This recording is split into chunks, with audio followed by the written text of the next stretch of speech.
Imagine que a sua cidade de repente é expulsa do próprio país. Agora imagine depender da água fornecida justamente por quem acabou de expulsá-la.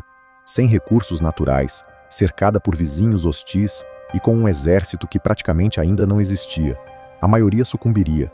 Mas o que aconteceu nesta pequena ilha desafiou praticamente todas as expectativas da época. Nos próximos minutos, você vai descobrir como um pântano miserável e esquecido se transformou em uma das nações mais ricas, seguras e futuristas do planeta. Uma história de sobrevivência brutal, apostas de alto risco e uma liderança que parecia flertar com o impossível. Estamos na década de 1960 e o mapa do Sudeste Asiático é um caldeirão em ebulição. A Guerra Fria pega fogo e Singapura é apenas uma pequena ilha no extremo da Península Malaia. Um lugar conhecido por favelas sobre palafitas, gangues violentas e uma infraestrutura totalmente devastada pela Segunda Guerra Mundial. Em 9 de agosto de 1965, o mundo assistiu a uma cena que entraria para a história. Com lágrimas nos olhos, o primeiro-ministro Lee Kuan Yew apareceu na televisão para anunciar que Singapura havia sido expulsa da Federação da Malásia.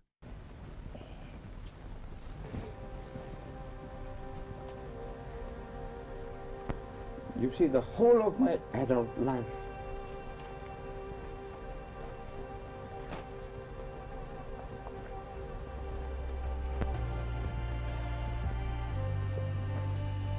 I had believed in Malaysian merger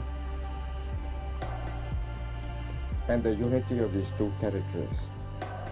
Não foi uma independência conquistada com guerras ou celebrações, foi um abandono.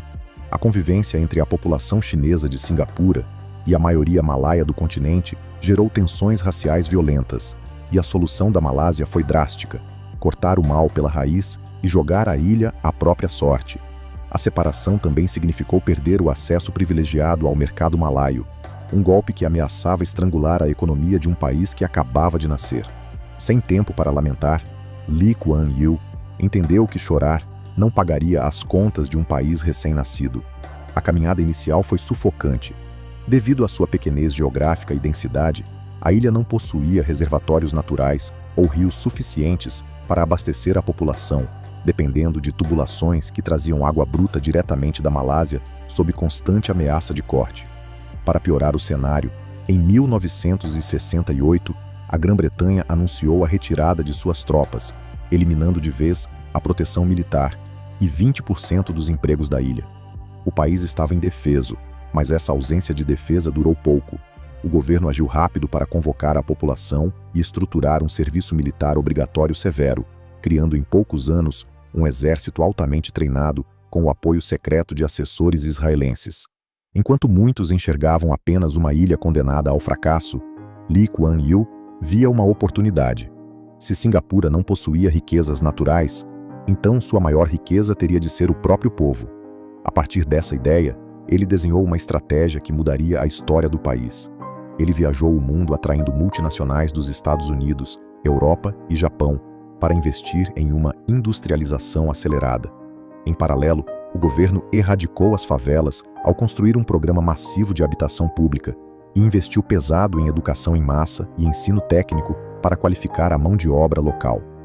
Ele criou uma política de tolerância zero contra a corrupção, reduzindo drasticamente os índices de criminalidade e tornando as ruas uma das mais seguras do mundo, ao mesmo tempo em que transformou um porto regional em um dos maiores centros logísticos e comerciais do planeta.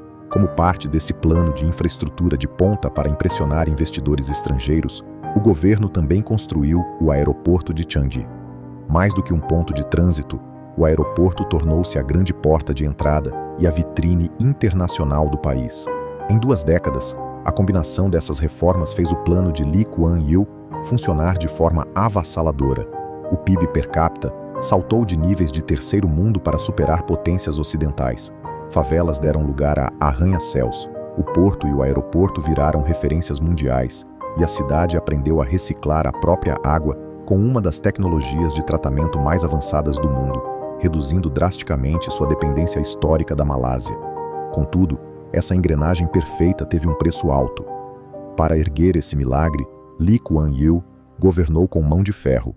A ordem absoluta exigiu a renúncia de várias liberdades individuais. Ele impôs leis severas com pena de morte para o tráfico de drogas, punições corporais com chicote para crimes menores e um controle rígido sobre a imprensa e a oposição política. Singapura virou um estado hipervigilante, onde a disciplina implacável garantiu a prosperidade financeira, mas trocou a contestação social pelo conforto absoluto. Isso nos leva de volta àquela pergunta do início. O que você faria se a sua cidade fosse expulsa do próprio país e deixada para morrer? A resposta de Lee Kuan Yew e de Singapura foi responder ao abandono com disciplina e visão impecáveis. Eles provaram que riqueza nem sempre nasce do petróleo, do ouro ou de grandes territórios. Às vezes, ela nasce da disciplina, da estratégia e da capacidade de transformar o desespero em oportunidade. Mas essa transformação teve um preço. No fim, aquela pequena ilha que parecia condenada a desaparecer transformou o próprio abandono em sua maior vantagem. E agora a pergunta é sua. Você aceitaria viver sob essas regras em troca de total segurança e prosperidade?